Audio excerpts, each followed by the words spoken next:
Horner regrette que la F1 n'ait pas soutenu Masi après l'avoir lui-même enfoncé à Jeddah. Entendre qu'il a reçu des menaces de mort n'est pas normal. Ah, ils veulent pas lâcher l'affaire, Red Bull, avec Masi, là? Ou, enfin, qu'est-ce qu'ils cherchent à faire, en fait? Il n'y a pas que Nicolas Latifi à avoir reçu des menaces de mort suite à Abu Dhabi, Michael Masi en a reçu aussi. Ces menaces de mort n'ont pas été du coup, bien sûr, dans le paddock, en particulier chez Red Bull, où le soutien envers l'ex-directeur était le plus fort. Aux essais hivernaux de Barcelone, Verstappen avait par exemple déploré que Masi ait été jeté sous un bus par la vindicte populaire. La FIA, qui a remplacé Masi par Eduardo Freitas et Nils Wittich, aurait-elle aussi manqué de soutien par ce geste, voire dans les jours et semaines suivant le Grand Prix? Le monde de la F1 a-t-il soutenu assez Masi? C'est l'hypothèse que fait Horner. Pour lui, certains, mais qui, n'ont pas assez soutenu Masi face à la polémique. Le manque de soutien dont a bénéficié Michael est décevant, surtout à une époque où la santé mentale est un sujet si répandu. Entendre que sa famille et lui-même ont reçu des menaces de mort n'est pas normal. Horner a publiquement fait part de son désaccord à la FIA et à la FOM. Une pression énorme est exercée sur la FIA pour qu'elle s'occupe de lui. Et j'ai clairement indiqué lors de la réunion de la semaine dernière à Londres qu'il aurait dû bénéficier d'un plus grand soutien. J'ai été déçu que personne ne partage cette opinion.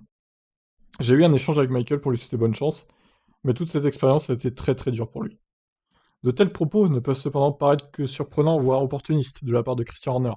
Pour rappel, à la suite du Grand Prix d'Arabie Saoudite, Horner, mécontent de la gestion de la course par Masi, avait déclaré: Charlie Whiting nous a manqué aujourd'hui. Mais bien sûr, c'est une girouette ce mec, de toute façon. Croyez bien qu'il n'aurait pas le même discours si la situation avait été inversée, si Hamilton avait gagné le championnat comme Max l'a gagné à Abu Dhabi. Il dirait jamais ça, c'est clair.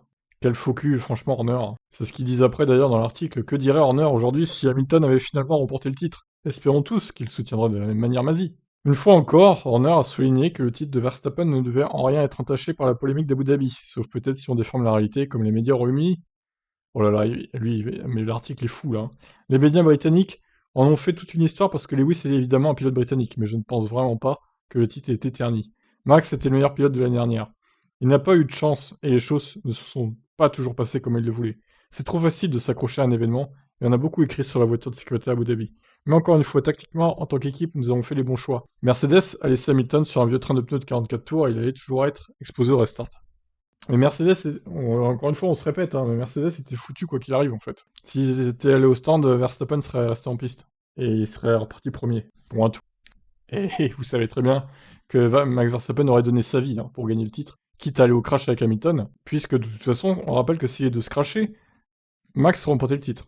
Alors après, oui, il aurait pu être jugé fautif et du coup, on aurait pu lui retirer son titre sous tapis vert, mais bon. Il aurait peut-être fait ça subtilement pour une fois et du coup, il n'aurait pas été jugé coupable. Il n'y aurait pas eu de pénalité. Bref, on va pas refaire l'histoire de toute façon. Il n'y avait pas de cadeau pour Max non plus, Lewis ne s'attendait pas à ce qu'il dépasse là où il l'a fait.